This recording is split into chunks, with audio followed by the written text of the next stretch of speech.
And when I look at Africa, and I look at her often, when I think of Africa and I think of her often, and when I imagine her and I imagine about her often, I say with the famous Sudanese poet Alpha Ituri, "O Africa, why hast thou not realized thy potential?" And the reason is simple. They came here and did something to our mind and to our spirituality. Many men have tried to understand what they did to us. I'll not refer to all of them, but I'll refer to a dramatization which some of you will be familiar with. The African-American Alex Haley produced a film called Roots. And in Roots, he dramatizes the life of a young man uprooted from Jufure village in what is now known as the Gambia, Kunta Kinte. And they take Kunta Kinte to the United States of America. Hello, welcome to the channel. Before we continue with the video, make sure to subscribe, like, and share so that more people can reach it. And remember, together we stronger. And as I speak to you today, our continent is not at ease. Our continent is not at ease spiritually. Our continent is not at ease economically. Our continent is not at ease in our health. Our continent is not at ease in our education. We live in a continent which has great prospects, but is now in monumental difficulties. And that is why it is legitimate to engage in an inquiry such as this. We have been victimized many times, and those who spoke before me had the occasion to narrate to you how we were enslaved and commodified by the Arabs. The Arab colonization project was a project not only of Islamization, but also a project of Arabization. And when the Arabs were done with us, the European tribes came. If it was not the Portuguese, it was the Dutch. If it was not the Dutch, it was the Italians. If it was not the Italians, it was the French. If it was not the French, it was the Germans. If it was not the Germans, it was the English. We were victimized. That is our history. And when slavery had lost its luster, some from within their ranks pretended that they were abolishing slavery. They introduced yet another thing, the thing called colonization. They came into our continent and claimed that they had discovered us. They came, and while we were here, they discovered the Cape of Good Hope. They discovered us, they claimed. While we were here, they came and pretended to discover all lakes and all rivers. That is how they came. While we were here, they came and pretended that we had no history. But let us assess history, if only to demonstrate to ourselves that the African continent is the cradle of human civilization. You know, when Europeans were still living in caves, the Dogon in Mali had already recognized the stars. When the Europeans were still eating raw meat, the Africans had discovered fire. The Africans were the pioneers. And even if you look at all religions and their creation, and I'm a keen reader of the Bible, and the Bible records, and the God said, let us create man in our own image, and that he took soil and formed man out of it. The last time I checked, soil was brown or black, not white.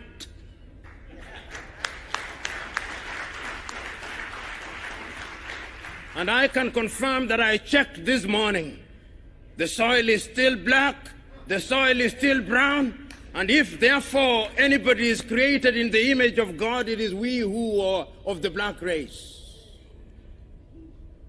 Islam also says the same thing. And you know, Africa has been abused. When you look at the maps that are drawn by European cartographers, Africa is smaller than the United States of America, and yet it is larger, almost as large as Asia. They minimize us at all times. Even the thing they call the Middle East, what is middle about it? How can it be that Israel is not part of Africa, but Madagascar is a part of Africa? When we assembled here to talk about decolonization of the mind, we must remind ourselves of our history. The pyramids were made here in Africa. It still defies architecture and engineering. It's the Africans who made them. The walls of Benin, which are 4 times longer than the Chinese Great Wall, were here in Africa. The temples of Lalibela, which were dug out in Ethiopia out of the soil, were made here in Africa. The great walls of Monomatapa in Zimbabwe were made here in Africa. And when you go to the warriors of the world, the Monis or the Amazons of Dahomey were found in present-day Benin. King Zinga of the Mbanda, of the Batamba, was here in Angola. Africa is the cradle of human civilization. You know, as a young man, I read Ghana's Jody Graft's play, Muntu, in which he says in part, some things we know and some things we do not know. But this one we know, that Ottoman Koma created the world, and that Ottoman Koma is God, and that God is neither Christian nor Muslim nor all these things, because God is a spirit. And if he is a spirit, he cannot be all those things. Your own Desmond Mpilo Tutu writes in a book, God is not a Christian. And he is not. Even for those of us who are of the Christian faith, Christ was not a Christian. Christianity is a post-Christ religion. And you can see that God has been appropriated by civilization, and over the years they have been whitening God. When God was in the Middle East, even Christ was in the Middle East, he was not as white as he is now presented to us. They took Christ to the Greeks. They made him white, and they made him speak Greek. When they were tired with him, they took him to Rome, and they made him speak Latin. And when they had tired with it, they created a religion that they called the Roman Catholic Church. God was not a Catholic and is not a Catholic. When they were tired with him, they took him to England to allow King Henry VIII to marry, and they named the Church of England, and made the Queen and the monarch the head of that church. God is not an Anglican. And when they were tired, they took him to Scotland, and they made him a Presbyterian. And when they were tired, they made God a Methodist. And when they were tired, they took him to Germany, and they made him a Lutheran. And when they were tired, they went to the United States, and they made him an Episcopalian. God is not all those things. The God that I worship is worshipped in truth and in spirit. And let me tell you, throughout the ages, ask yourself a few fundamental questions. Despite the fact that they have done everything to erase Africans from the face of this earth, even in their own history, they acknowledge that all their great men came to Africa. Why? And what did they come to do to Africa? Socrates was in Africa. And when he came to Africa, he met Orunmila of the Yoruba tribe, who was a greater philosopher than him.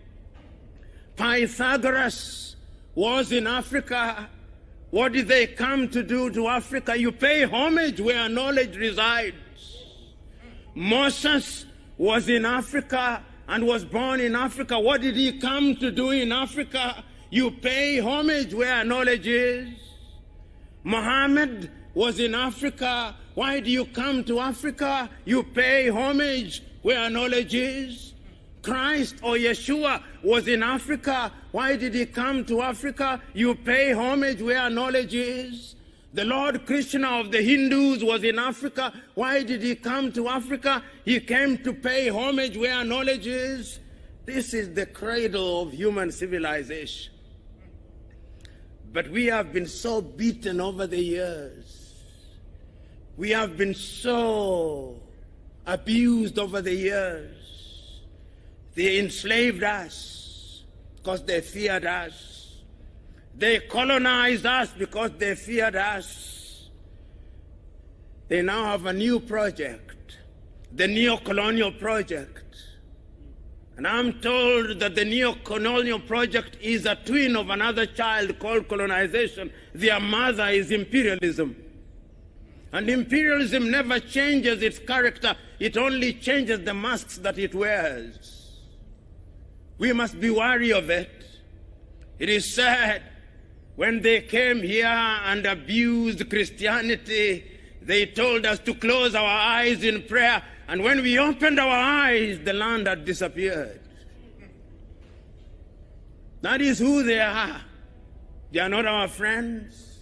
I can still hear through the vicissitudes of time your own Robert Mangaliso Sobukwe saying, there is only one race in the world, the human race. But the whites have forgotten that. The Arabs have forgotten that. The Chinese have forgotten that. It is only we Africans who know that there is only one race, the human race. It is our duty to remind them that that is indeed the divine instruction. Because the God that I worship cannot be bottled in little religions. The God that I worship cannot be contained in little books. The God that I worship is immanent and omnipresent. He is resident in our minds and in our hearts and in our very veins. It is only we who Africans who know him in truth. And in order to appreciate him, we must understand him differently. We must understand him in spirit. You know,